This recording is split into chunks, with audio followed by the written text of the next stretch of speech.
Bueno, Iván, muchas gracias a vos por esta invitación a reflexionar sobre estos tiempos. Como conversamos hace un momento, mi reflexión va a ser a partir de un proyecto que yo vengo desarrollando hace 16 años, que se llama Kunumi, Viaje Sonoro Musical. Es un proyecto el cual nació desde el trabajo con infancias, en un primer momento trabajando con la primera infancia en escuelas de Buenos Aires, que en ese momento yo estaba viviendo en Buenos Aires y trabajaba en jardines de infantes. Y después, bueno, a modo más de encuentros grupales con bebés y madres o adultos responsables, a partir del psicoanálisis, o sea, el espacio argumentado, un espacio de encuentro argumentado del psicoanálisis, y desde la música latinoamericana. Porque a mí lo que me interesaba era que fundamentalmente trabajar con las infancias, que ya ahí empiezan a aparecer algunas aristas que vamos a ir desarrollando después, de cómo trabajar con las infancias sin infantilizarlas o sin edulcorar esta mirada hacia las infancias. O sea, que la infancia y el juego es cosa seria, ¿no? Como han dicho algunos autores. Entonces, cómo acompañar y alojar a estas infancias. Luego continué trabajando también con niños, con adolescentes. Mi formación siguió creciendo, por lo tanto también fui convocada en algún momento por algunos gremios o por instituciones para hacer acompañamientos o asesorías de situaciones particulares o una reflexión general como la que estamos haciendo en este momento a partir de esta situación que está sucediendo en las escuelas y con nuestros niños y nuestros jóvenes. Kunumi, el nombre que yo elijo para mi proyecto, significa ternurita en el idioma guaraní. ¿Por qué utilizo ese nombre? Porque primero me interesa porque bueno, el guaraní es uno de los idiomas que se habla en nuestro país, en nuestra Latinoamérica, y de alguna manera hago una metáfora con el concepto de ternura que utiliza Fernando Ulloa y lo desarrolla. Fernando Ulloa fue un psicoanalista argentino muy reconocido y que también trabajó con infancias y trabajaba con el concepto de ternura, sintiéndola y pensándola como una donación simbólica desde el buen trato. Cuando enseñamos, cuando trabajamos con las infancias, cuando trabajamos con otros, escuchar, abordar, alojar desde la ternura, se produce esta donación simbólica. O sea, yo estoy donando algo desde este buen trato. Por eso algo que insisto mucho cuando me acerco a las escuelas, cuando por algún paciente o por alguna situación en particular que me tengo que acercar a alguna de las escuelas, siempre hago énfasis de que a los niños hay que tratarlos bien. Y eso no significa ni tenerlos entre algodones, como se suele decir, o infantilizarlos o tratarlos de una manera como si fueran de inferioridad, que a veces también se utiliza esto de no seas infantil, ¿no? Como algo negativo, sino con toda la importancia y lo valioso que es ese tiempo de la infancia y luego, ¿no?, de la adolescencia, que es otro tiempo, pero la importancia de tratarlos y tratarnos entre nosotros con ternura. ¿Por qué?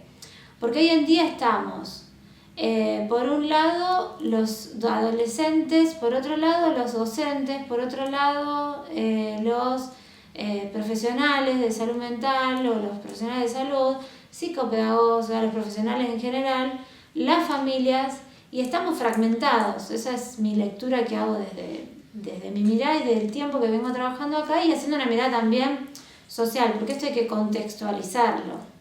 O sea, no solamente está sucediendo en Santa Fe, sabemos, no solamente sucede en Argentina lo que nos está pasando, sino a nivel mundial estamos en una escalada de violencia, que esto hay que leerlo en clave, ¿no?, de este contexto.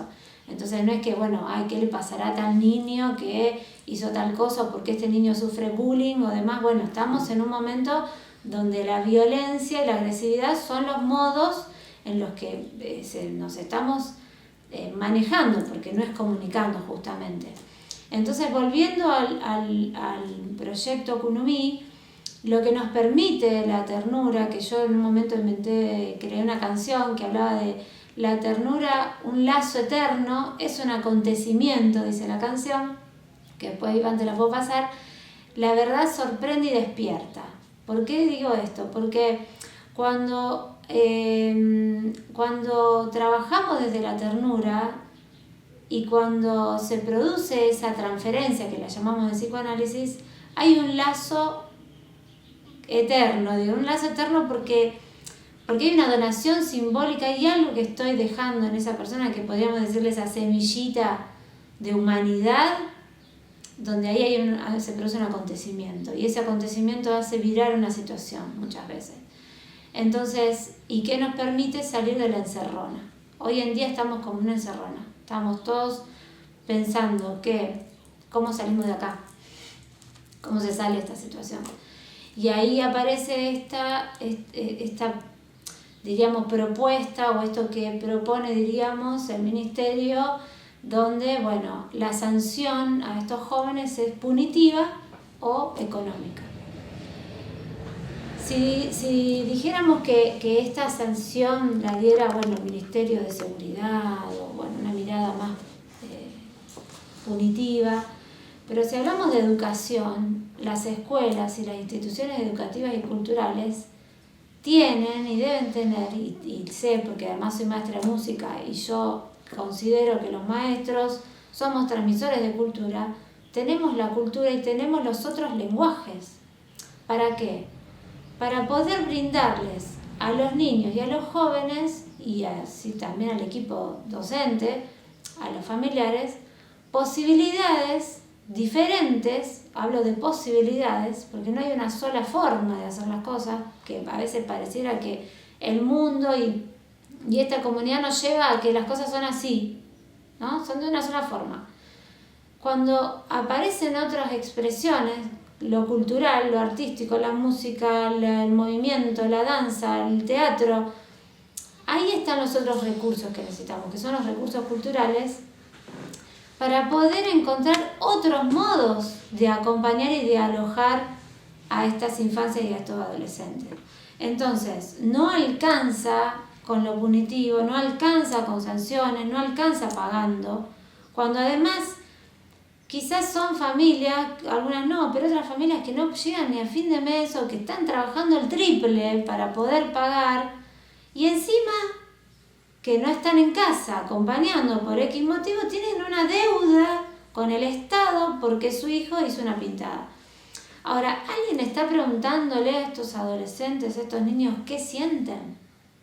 ¿Sí? Yo siempre sugiero esto. Empiecen, y no porque soy maestra de música solamente, vos porque sos maestra de música me lo han dicho, claro, vos te sale. No, si pudiéramos incorporar a nuestra vida cotidiana en el aula esto de recibirlos como yo te recibo acá, ¿no? Con una musiquita, con un aroma, con calidez, y decir, hoy ¿cómo estamos? ¿Cómo nos sentimos? ¿Cómo se sienten? ¿Alguien que quiere contar algo lindo que le pasó? Si vamos a la calma, si decimos, bueno, a ver, vamos a cerrar los ojos, vamos a respirar, vamos a percibir nuestro cuerpo. ¿Cómo está mi cuerpo hoy? ¿Cómo me registro hoy? Entonces, y además el lazo y el trabajo con la naturaleza. Yo una vez hice una experiencia con unos africanos que nos enseñaban sobre tambores y percusión y danza, y yo le preguntaba por qué le parecía que nos costaba tanto escucharlos, porque el profesor decía no toquen, no touch, listen, y todos tocaban el tambor. Entonces le pregunté si ellos notaban que éramos como 40 músicos, ¿por qué? ¿Cuál era su hipótesis? Y me dice, tienen poco vínculo con la naturaleza. El que no escucha la naturaleza no se escucha, y si no te escuchas a vos, no escuchas al otro. Entonces, somos parte de la naturaleza, somos parte de un mundo, por eso esta contradicción tan grande de destruirnos la naturaleza. Estamos destruyendo nuestros cuerpos, nuestras instituciones. Entonces ahí aparece otro concepto que también vengo desarrollando hace bastante tiempo, de experiencias que he tenido en distintos lugares de Latinoamérica, que es el concepto de cuerpo como territorio. Yo ahora estoy con una propuesta que es el cuerpo como territorio de cuidado, o cuerpo como territorio de ternura. Yo creo que hoy en día tenemos que empezar a pensar y a revisar aquellos que estamos trabajando con infancias, con jóvenes, con otros, que el cuerpo no es un objeto, que los cuerpos, ya lo planteó la ley de educación, lo plantea la ley de educación sexual integral, pero que sin llegar a desarrollar la ley, que el cuerpo no es solo el cuerpo estético, que es un cuerpo lleno de historias, con memoria, que es un cuerpo que necesita ser cuidado. Y que si no es cuidado y alojado en casa, en la familia, porque las condiciones no están dadas, la escuela debe alojar a estos cuerpos. La escuela debe ser un territorio de cuidado, un territorio de paz, de calma. A ver, la paz parece que fuera algo como idealizado, pero en realidad encontrar la calma, la pausa, la demora, donde poder alojar algo de esto que traen estos jóvenes. ¿Y cuál es la clave acá? Es poner palabras, porque los sujetos, el ser humano, los humanos necesitamos poner palabras. Y lo que no decimos queda guardado y repite y sale a partir de síntomas, a partir de agresiones. Entonces, ¿por qué no volver a las rondas de convivencia? ¿Por qué no comenzar a preguntarnos, ¿cómo se sienten hoy? Tales días, los lunes a las 8, yo cuando trabajaba en la docencia en Rosario era los lunes a las 8 de la mañana, todos los grados tenían a las 8:30, por decir un horario, la ronda de palabras. Entonces había uno que escribía, uno que anota. Bueno, ¿qué quieren comentar hoy? ¿Qué les pasó el fin de semana? ¿Cómo se sienten? Bueno, y así se iba registrando, de modo como de acta, de registro, de bitácora, que era una palabra que me interesaba más, como una bitácora de viaje, ¿no? Como si estuviéramos en un viaje. Por eso mi proyecto habla de Kunumi Viaje Sonoro, porque creo que poder sostener como profesionales y como profesionales de la educación una mirada extranjera de lo cotidiano nos permite no quedar atrapados en la naturalización de ciertas prácticas y ciertos modos, ¿sí? No sé si sigo, Iván, o Sí. me querés interrumpir. No, está bien, Bueno, vale. yo creo que lo que construimos a partir del concepto de ternura, de decir, sugerir a un docente que las correcciones sean amables, que sean para incentivar, para alentar a ese niño, esa niña a que crea en sí mismo, que pueda ser un sujeto deseante de conocimiento, que quieran aprender, que quieran ir a la escuela, tiene que ver con una construcción de legalidades. O sea, hay ciertas legalidades donde yo en la escuela no solamente voy a transmitir contenidos. Los niños y los adolescentes no solo necesitan contenidos, necesitan que se construyan legalidades, que hay cosas que en la escuela se pueden hacer, que hay cosas que no, que hay cosas que en el aula necesito por momentos escuchar y por momentos estar atento, pero también necesitan más momentos de juego, más momentos de creatividad, más momentos de correr en el patio, y el sistema nos está llevando a lo contrario, que es más adentro, más atención. Y hay un concepto muy interesante que es esto del prestar atención, que también yo lo suelo conversar cuando encuentro docentes más, diríamos, flexibles o que sienten que el encuentro puede ser también un aprendizaje para ambas partes. Esto de que cuando yo presto atención, yo te presto mi atención y vos me escuchás. Y cuando vos hablas, yo me callo porque te estoy prestando atención. Entonces eso es un diálogo de te escucho, me escuchás, hago silencio, pero no autoritariamente, porque me tengo que callar y quedarme sentado. No, porque en este momento hay que prestar atención. Y después es necesario un momento caótico que uno sabe que está todo ese bullicio, esa cosa de que de repente tengo que volver a llamar la atención, porque sabemos, lo que trabajamos en salud mental, lo que trabajamos en docencia, que el niño necesita un momento de dispersión para poder hacerle lugar a que incorpore estos conceptos y estos contenidos y estas legalidades, porque si yo estoy todo el tiempo solamente escuchando, sin poder hablar, sin poder expresarme, sin pararme, sin esto, sin lo otro, y tengo poco recreo y no tengo tiempo ni para ir al baño, porque si voy al baño, porque lo escucho acá, si voy al baño se termina el recreo, entonces no voy al baño, entonces contengo, pero cuando estoy adentro del aula no aguanto más y tengo que ir al baño, pero no me dejan ir al baño. Entonces, ¿cómo evitamos esas contradicciones, no? ¿Cómo hacemos los adultos? ¿Qué hacemos? Y bueno, sí, lo que pasa es que después va uno y quiere ir todo al baño. Bueno, ¿cómo armo una legalidad ahí? Entiendo que el recreo es corto, jueguen. Después necesitan ir al baño, una necesidad fisiológica, como tomar agua. Entonces, bueno, cuando vuelve el compañero, vas vos al baño. Como tienen que esperar a que vuelva el compañero, el que lo estaba usando como una excusa para irse, no va a ir. O se olvidó y ya se enganchó con la actividad. Entonces, bueno, es como un vaivén, como la vida misma, como la vida, diríamos, cotidiana, institucional, donde está este vaivén, pero que me interesa mucho que quede esto del concepto de ternura, que no es edulcorar, no digo, bueno, en portugués, cuando yo hice este proyecto, lo tuve que traducir al portugués por varias experiencias que hice en Brasil, no existe ternurita, es fofuriña. Pero fofuriña no significa lo que significa para nosotros la ternura. En este concepto de ternura como una donación simbólica, ¿sí? Como un concepto fundante y esencial para el trabajo o el desarrollo del ser humano, diríamos, ¿no? Humano en humanidad, no deshumanizado.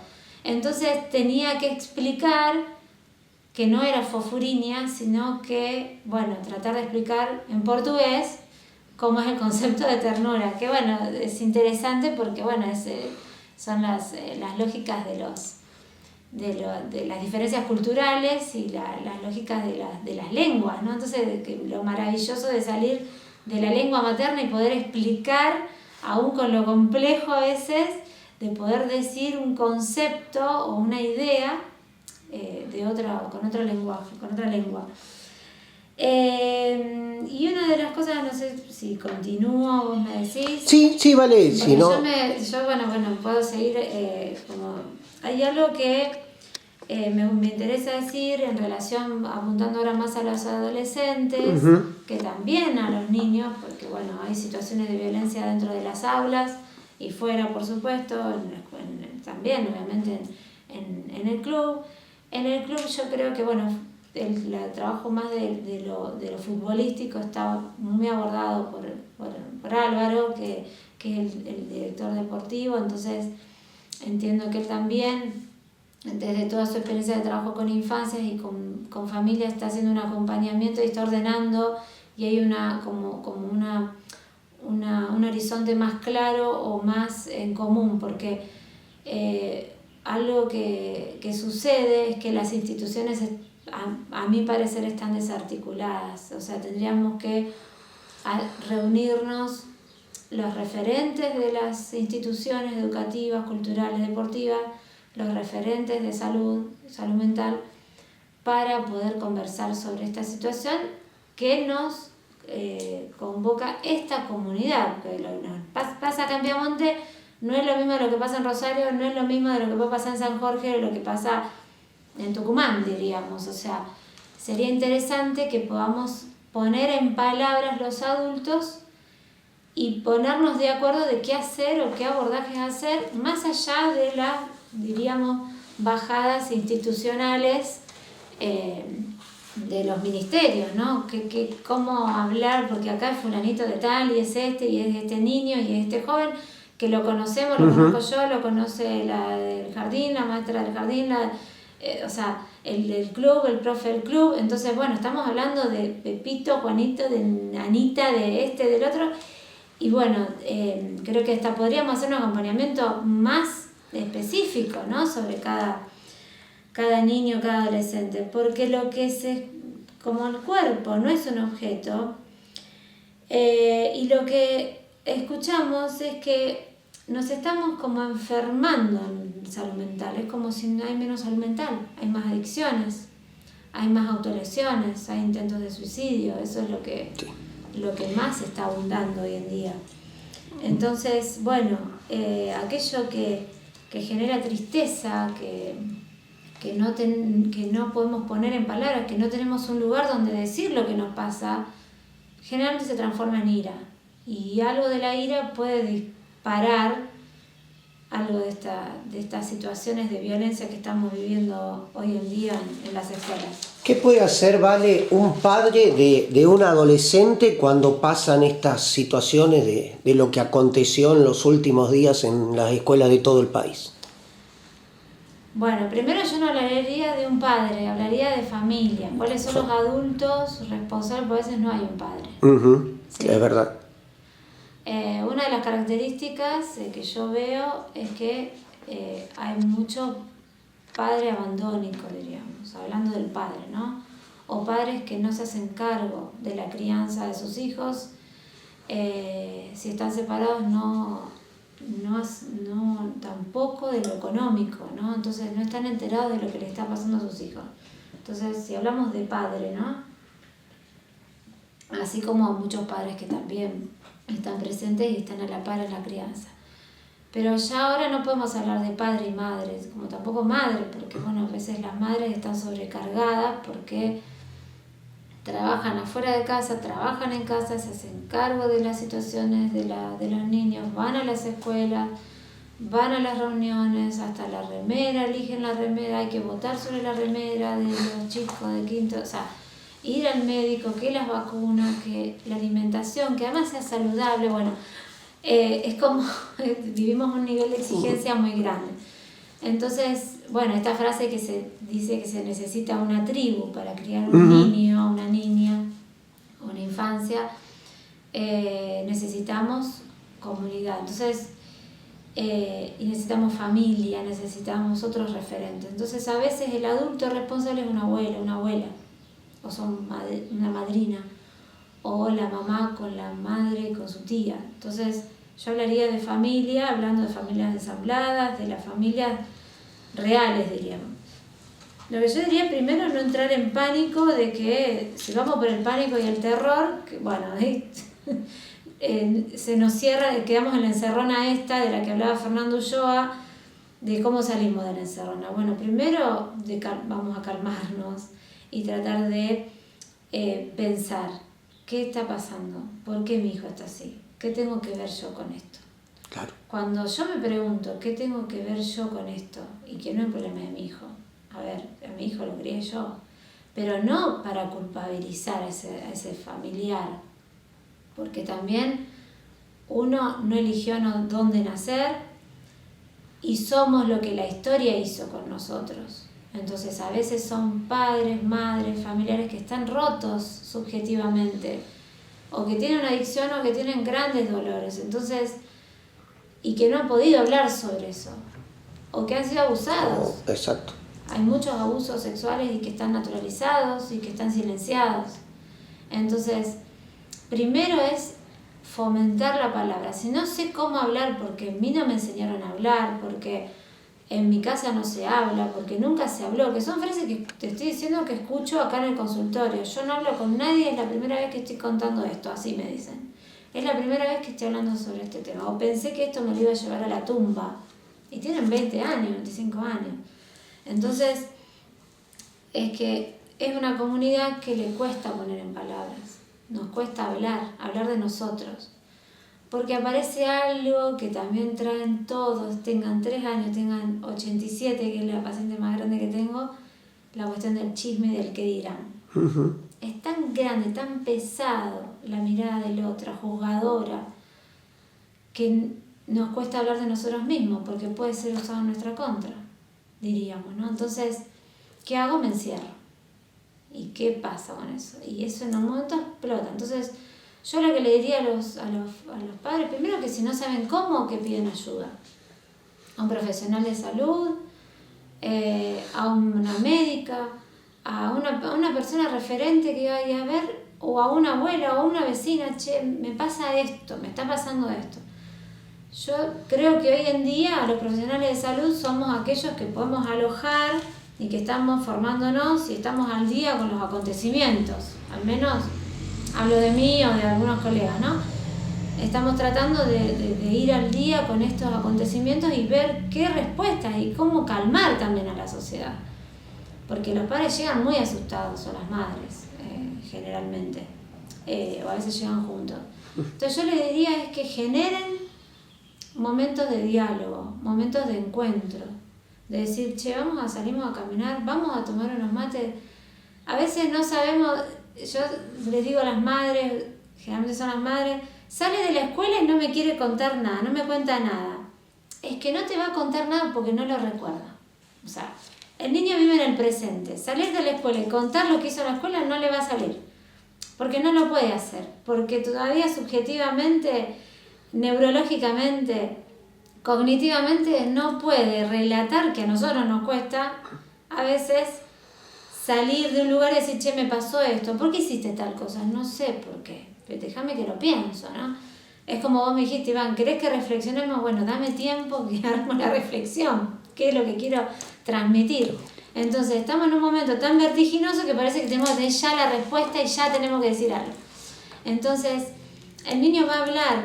Si le habilitamos, si le damos un espacio para eso, él va a hablar.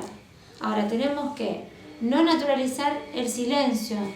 Si nuestros hijos no hablan, lo vemos todo el tiempo con el celular, que otro gran tema es el de las redes y las apuestas, es otro gran tema. Pero ¿qué encuentran ellos en las redes sociales? Consignas, como encuentran en la escuela. Consignas, hay que hacer esto, si haces esto, te pasa esto, si te haces... Y de acuerdo a los algoritmos nos van llevando a que hay una sola cosa que si querés tenés que hacer esto. Y la consigna no nos enseña. Porque, a ver, si yo solo bajo consignas en lo escolar, si yo solo veo el celular y me dicen lo que tengo que hacer para estar más saludable, para tener mejor cuerpo, para que se me vaya la panza, digo, en relación a, o para estar más flaca, o bueno, a mi edad me aparecen algoritmos sobre cómo tener menos arrugas, el yoga facial, para no tener el abdomen inflamado, bueno, cosas que de acuerdo a las edades, a los momentos, nos van manejando, el mismo algoritmo nos va llevando por dónde, porque no sabemos por qué, que ahora seguramente después de hablar nuestros celulares nos van a empezar a enviar información sobre lo que estamos hablando. Entonces yo le diría a los docentes, a los padres, que no es o la familia o mi hijo. Mi hijo parece que es mi enemigo. El docente, ¿qué me está queriendo decir? No me saluda. Ah, pero este docente me está criticando. Yo soy la profesional y me está criticando. Entonces no son o, que somos y, deberíamos ser y.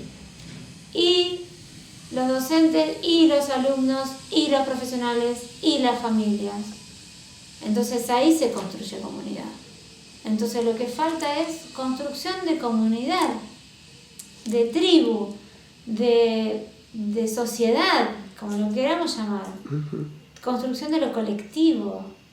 El colectivo está roto, estamos rotos. Pasó la pandemia, es una de las consecuencias de la pandemia lo que estamos viviendo.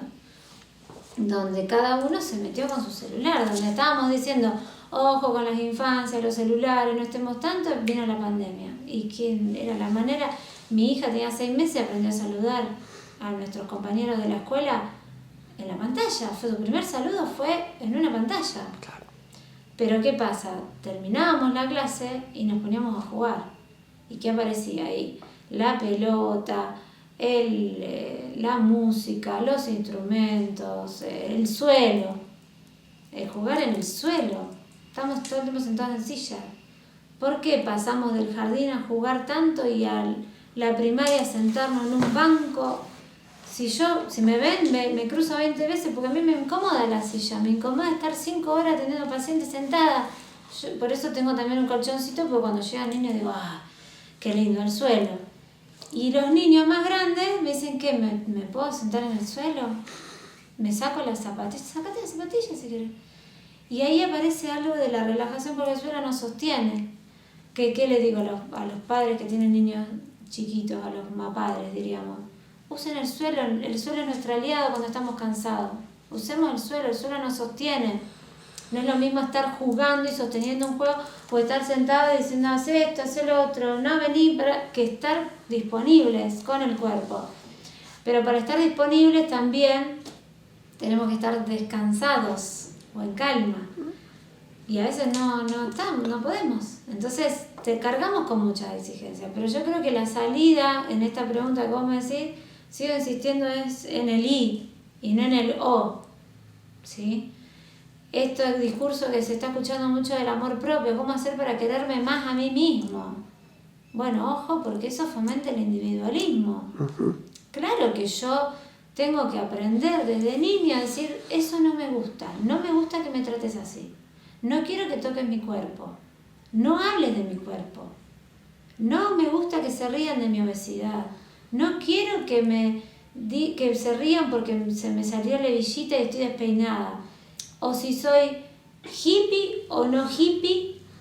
No hablemos de esa manera. ¿Por qué hablamos así? ¿Por qué no respetamos la diferencia? Si en la diversidad está la riqueza cultural. ¿Qué riqueza hay cuando hay un grupo diverso y donde alguien viene con una anécdota y va a decir, mirá, qué interesante? Entonces, cuando podamos entender que es en comunidad, que tenemos que los adultos trabajar más en red, armar tramas, un entramado, como esa red de los circos cuando hacen acrobacia, y que si vos ves que acá vienen circos y no vemos tanto la acrobacia, pero hay circos grandes donde están los que hacen la acrobacia, están los que son acróbatas, pero no están haciendo acrobacia, pero están atentos, cuidando a aquellos que están en la acrobacia que se pueden caer y que están sosteniendo las redes, y está la trama abajo, que es la red, que si se caen van a rebotar y van a volver otra vez a seguir haciendo. Pero yo a veces le digo a estos padres o a estas madres, quizás no pasa rápido este momento, pero ellos tienen que saber que estamos los adultos firmes sosteniendo esa red para que puedan hacer todas estas piruetas, estos bajones, para que puedan a veces sentirse deprimidos, con ira, con enojo, que aparezcan situaciones, pero que hay un equipo de adultos, una red de adultos que está sosteniendo hasta que este momento pase, hasta que la tormenta pase, ¿no? Valeria, muchísimas gracias por la gentileza. Bueno, Iván, gracias a vos. Ya la vamos a seguir charlando con muchos más temas, lógicamente. Cuando quieras, acá estoy disponible. Gracias a vos.